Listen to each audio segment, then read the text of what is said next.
तानाशाही नहीं चलेगी, यूजीसी काला कानून, यूजीसी काला कानून।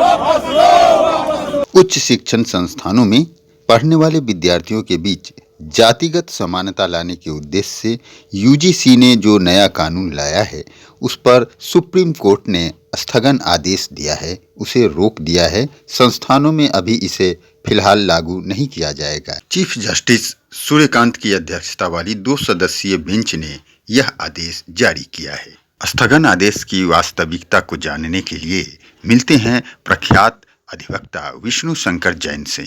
आज सारे पक्षों को सुनने के बाद सुप्रीम कोर्ट ने यूजीसी रेगुलेशंस पे रोक लगा दी है और अपनी पावर्स अंडर आर्टिकल 142 को एक्सरसाइज करते हुए जो 2012 के रेगुलेशंस के उसको इन ऑपरेशन किया। तो ये बहुत महत्वपूर्ण है क्योंकि इससे दुरुपयोग होने की बहुत ज्यादा संभावना बढ़ गई थी, बहुत ज्यादा संभावना बढ़ गई थी। और देखिए हमारा कोर्ट के सामने सबमिशन यही था कि कास्ट बेस्ड डिस्क्रिमिनेशन को परिभाषित किया गया है और कास्ट बेस्ड डिस्क्रिमिनेशन में आपने एक्सक्लूड कर दिया है जनरल कैटेगरी को और आप ये प्रेज्यूम कर रहे हैं कि एक वर्ग ही ऑपरेसर होगा और दूसरा वर्ग ऑपरेस्ड होगा। और जिस तरह की घटनाएं विश्वविद्यालयों में आई उसको लेकर क्या उदाहरण दिया गया, क्योंकि हमने देखा कि जनरल कास्ट के खिलाफ भी एक हेटफुल कैंपेन चलाया जाता रहा। हमें इस बात को समझना है कि बहुत ही सेंसिटिव इशू है और इसको एक लीगल एंगल से, लीगल दृष्टिकोण से हमें देखना है। उसी लीगल दृष्टिकोण से हम इस मामले की पैरवी कर रहे हैं। सबसे इम्पोर्टेंट बात यह मैं आपको जिसमें बता दूं कि आज यूजीसी रेगुलेशंस को सुप्रीम कोर्ट में चुनौती दी गई थी, जो नए नियम लाए गए हैं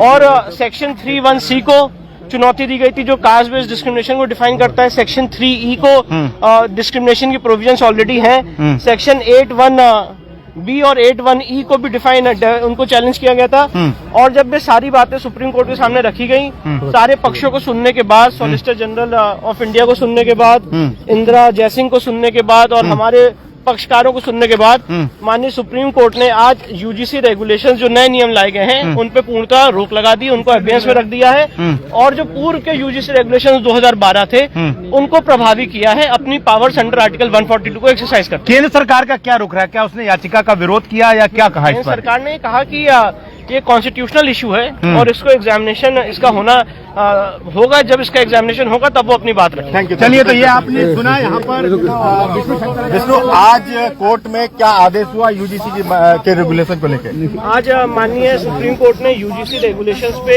जो मौजूदा यूजीसी रेगुलेशंस हैं उस पे पूर्णतः रोक लगा दी है और अपनी पावर्स अंडर आर्टिकल 142 का उपयोग करते हुए जो यूजीसी रेगुलेशंस 2012 थे उसको प्रभावी किया। लेकिन आपने कोर्ट में एक बात और कही कि एक कमेटी बनाई जाने की बात कही थी, वो क्या मैटर था? नहीं, कोर्ट ने अभी सजेशंस दिए हैं कि हम चाहेंगे कि जब ये मैटर आगे बढ़े और इसका और डिस्कशन हो तो कोई कमेटी बनाई जाए। वो उन्होंने सजेशन सॉलिसिटर जनरल साहब को दिया था।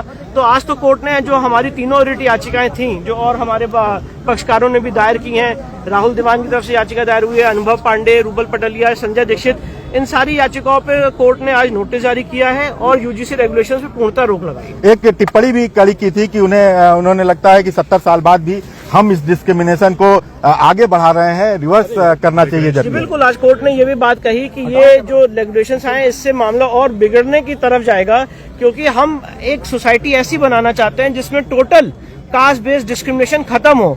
और जिस तरह से हॉस्टल्स के बारे में बात कही जा रही है, हॉस्टल्स को डिवाइड किया जा रहा है, तो इस तरह की चीजों से कभी कास्ट बेस्ड डिस्क्रिमिनेशन नहीं खत्म होगा।